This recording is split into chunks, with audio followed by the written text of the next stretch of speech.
मेरा एक क्वेश्चन था कि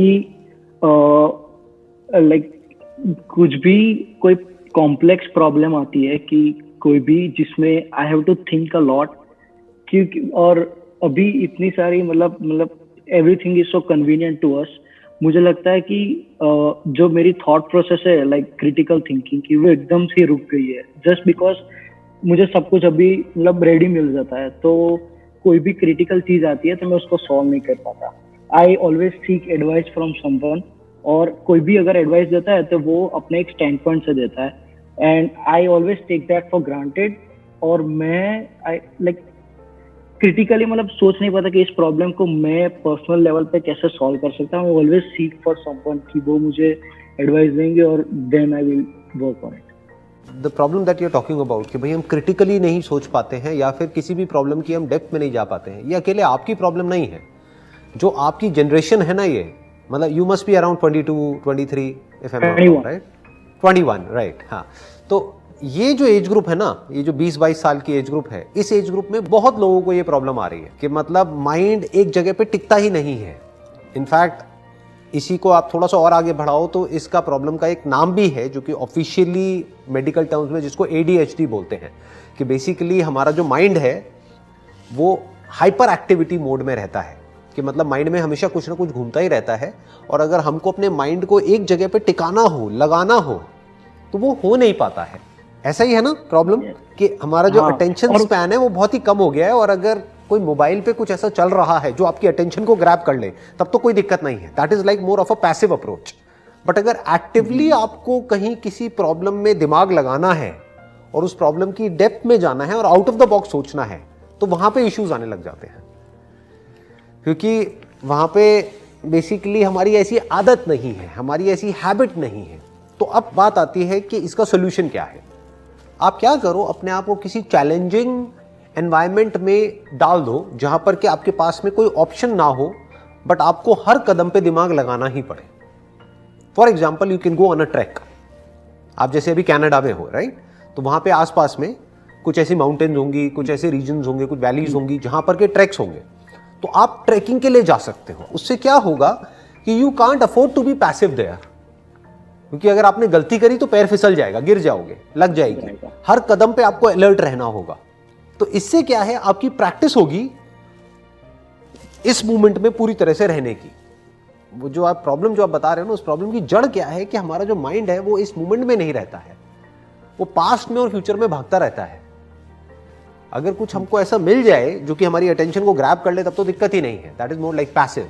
बट एक्टिवली हम अपने माइंड को यूज नहीं कर पाते हैं कि एक जगह पे टिका करके रख पाए कई घंटों तक या कई दिनों तक एक प्रॉब्लम के साथ में ठहर पाए। तभी तो उसकी डेप्थ में जाएंगे, तभी तो हम क्रिटिकली सोचेंगे, तभी तो उसके अंदर से हम सोल्यूशन निकालेंगे। सो आप क्या कर सकते हो, इस तरह की कुछ चैलेंजिंग चीजों में आप इन्वॉल्व हो सकते हो। जैसे कि एक मैंने आपको बताया trekking, another could be sports.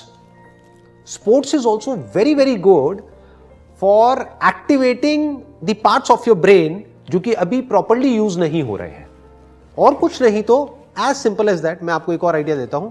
कोई बुक है, मान लो आपने कोई बुक पढ़ी, तो उस बुक की आप एक समरी बना करके यूट्यूब पे अपलोड कर सकते हो। अब आपका सवाल होगा कि इससे क्या फायदा होगा, कौन देखेगा, कौन नहीं देखेगा। That is not important. Important is कि आप एटलीस्ट कुछ एक्टिवली कर रहे हो। वो यूट्यूब चैनल ग्रो होगा या नहीं होगा, आई डोंट नो, वो किसी को नहीं पता। हो सकता है हो जाए, बट मैं क्या कह रहा हूं कि एटलीस्ट एक बुक को जब आप पढ़ोगे और उसको आप क्रिटिकली एनालाइज करोगे, उस बुक को कंडेंस करके उसकी एक समरी बनाओगे। मतलब मान लो वो बुक जो कि एक्चुअल में अगर उसको ऑडियो बुक में कन्वर्ट किया जाए वो 4 घंटे की है, उसको आप 5 मिनट की समरी में कन्वर्ट कर रहे हो, तो आपको दिमाग लगाना पड़ेगा ना, आपको लिखना पड़ेगा, आपको सोचना पड़ेगा, फिर आपको ये दिमाग लगाना पड़ेगा अच्छा 5 मिनट में मैं इसको कैसे बोलूं। तो एक पूरा का पूरा एक कॉम्प्रिहेंसिव एक एक्शन प्लान बन रहा है। तो जब आप इस तरह से कुछ चीजें करोगे, और हो सकता है वो करने में आपको मजा आने लग जाए। करना कुछ भी नहीं है, फ्री का चैनल है, वो आपने बनाया, अपना वहां पे अपलोड किया, और आप तो वैसे ही कनाडा में बैठे हो, तो अगर उस बुक की समरी को लोग देखने लग गए और सुनने लग गए, तो होगा क्या कि आपको डॉलर्स में पैसा आएगा ना, राइट? और कुछ नहीं तो आपकी जो क्रिटिकल जो थिंकिंग है ना, वो डेवलप होगी ability. So what I am saying is do something in which you can't afford to be passive. आजकल जो सबसे बड़ी प्रॉब्लम है आपकी जनरेशन की, वो प्रॉब्लम क्या है कि ये जो जनरेशन है वो पैसिव होती चली जा रही है, बॉडी के लेवल पे भी और माइंड के लेवल पे भी। We need something to occupy our attention. मतलब हमको अपनी अटेंशन को कंट्रोल करके एक जगह पे टिकाना नहीं आता है। That is a big problem. Physically भी हम लेजी होते चले जा रहे हैं, मेंटली भी लेजी होते चले जा रहे हैं। तो डू समथिंग जिससे कि आप फिजिकली भी एक्टिव हो। एग्जैक्टली। देखो जब लेजी हो गए, आप मैं बताता हूं आप क्या कहने वाले थे। आप ये कहने वाले थे कि मन में कुछ ना कुछ घूमता रहता है, राइट? वो घूमता रहता है, बोलते रहते हैं अपने आप को ही कुछ मन में हम अपने आप को कुछ ना कुछ बोलते रहते हैं जिसका आपस में कोई कनेक्शन नहीं होता है। मतलब अंदर ऑर्डर नहीं है, डिसऑर्डर है। कभी कुछ आ जाता है, कभी कुछ आ जाता है, कभी कुछ आ जाता है, और इन 5 बातें जो आई उनका आपस में कोई कनेक्शन ही नहीं है। ये नहीं है कि एक लाइन ऑफ थॉट है जिसके अंदर हमारा थॉट जा रहा है। कुछ भी आता रहता है रैंडम। अंदर एक रैंडमनेस है, एक ऑर्डर नहीं है, एक फ्लो नहीं है। ऐसा ही है ना? यही है ना प्रॉब्लम? हाँ। तो अब इसका मैं आपको सोल्यूशन बता रहा हूं। वो क्या है? जो प्रॉब्लम की जड़ है वो क्या है कि हम पैसिव होते चले जा रहे हैं, फिजिकली भी और मेंटली भी। तो जैसे आप फिजिकली और मेंटली पैसिव हो जाओगे, आप लेजी हो जाओगे। एंड जब आप लेजी हो जाओगे तो माइंड ओवर एक्टिव हो जाएगा, माइंड ओवर थिंकिंग के मोड में चला जाएगा। मतलब माइंड तो हाइपर एक्टिव हो गया और फिर एक लूप बन जाएगा। माइंड जितना ओवर एक्टिव होता चला जाएगा उतना ही फिजिकली आपको बुरा लगेगा। जितना फिजिकली बुरा लगेगा, अब आपके उल्टे इमोशंस और फीलिंग्स भी ट्रिगर हो जाएंगे। Now you will get into that loop which is called the loop of whatever you would like to call it as overthinking. उसी को और आगे एक्सटेंड कर दो तो anxiety related to future, depression related to the past, and uncertainty about the present कि अभी क्या हो रहा है। तो हम हर तरफ से फंस गए। तो मैं आपको इसका सॉल्यूशन बता रहा हूं कि सॉल्यूशन क्या है। फिजिकली एक्टिव हो जाओ। वो कैसे होना है वो आपकी चॉइस है, वो आपकी कॉल है। फिजिकली एक्टिव हो जाओ, मेंटली एक्टिव हो जाओ। Not in the sense of over thinking. Mentally active का लोग गलत मतलब निकाल लेते हैं। वो कहते हैं यार मेंटली तो पहले से ही बहुत एक्टिव है, बहुत कुछ घूमता रहता है माइंड में। नहीं, वो चिंता है। मैं जिसकी बात कर रहा हूं वो चिंतन है। दोनों में बड़ा फर्क है। एक होता है चिंता कि हमको चिंता हो रही है कि कल क्या होगा, कल ऐसा क्यों हुआ, ये क्या हो रहा है, वो क्या हो रहा है, ये कैसे होगा, वो कैसे होगा। ये सब चिंता है, ये स्ट्रेस है। मैं जिसकी बात कर रहा हूं वो चिंतन है। चिंतन मतलब thinking, critical thinking, logical thinking, analytical thinking, and if required imaginary thinking. बहुत बार आपको चीजें इमेजिन करनी होती है। जैसे अगर आप कोई बिजनेस कर रहे हो या कुछ भी कर रहे हो तो वहां पे इमेजिनेशन का भी एक बहुत बड़ा रोल है, बट वो हमारे कंट्रोल में होना चाहिए। ऐसा नहीं कि कुछ भी इमेजिनेशन हमारी माइंड में आ रही है, कुछ भी सपने आ रहे हैं उल्टे सीधे और फिर हम उसी से डर रहे हैं, कुछ भी उल्टा पुल्टा घूम रहा है। आप समझ गए? तो ये अकेले आपकी प्रॉब्लम नहीं है, सबकी है। और इसका यही सोल्यूशन है कि हमारी बॉडीज बनी है एक्टिव रहने के लिए।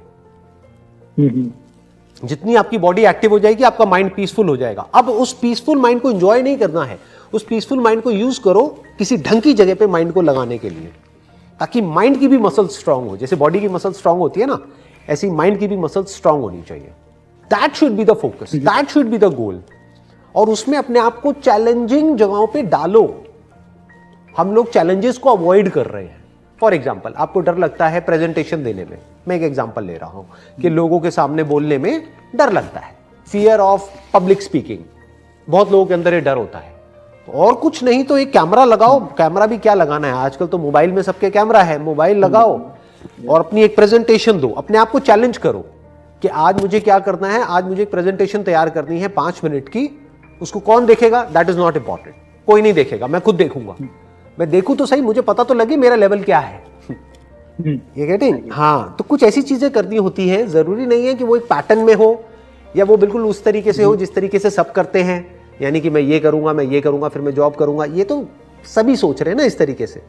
मैं क्या कह रहा हूं, do something which challenges you as a person, जो आपकी लिमिट्स को पुश करने के लिए आपको इंस्पायर करे। और रोज आप कुछ ऐसा करो जिसमें कि आपको मजा भी आए और आप बेटर होते चले जाओ डेली बेसिस पे। इस तरह से अगर आप सोचते रहोगे ना, तो आप खुद देखोगे कि जो आने वाले 1-2 साल बाद आप बन जाओगे वो उससे बहुत अलग होगा जो अभी आप करेंटली हो। That will be a much better version. जैसे वर्जन आते हैं ना एप्स में, ऐसे ही आपका एक नया वर्जन आएगा। हाँ, कोशिश करो हर हफ्ते में या हर महीने आपका एक नया वर्जन आना चाहिए। वर्जन 2.0, 3.0, 4.0, मे बी 100.0, व्हाटएवर, चलने दो ना, आगे बढ़ने दो। तो अपने वर्जन को कॉन्स्टेंटली इंप्रूव करते रहो, उस पर फोकस रखो।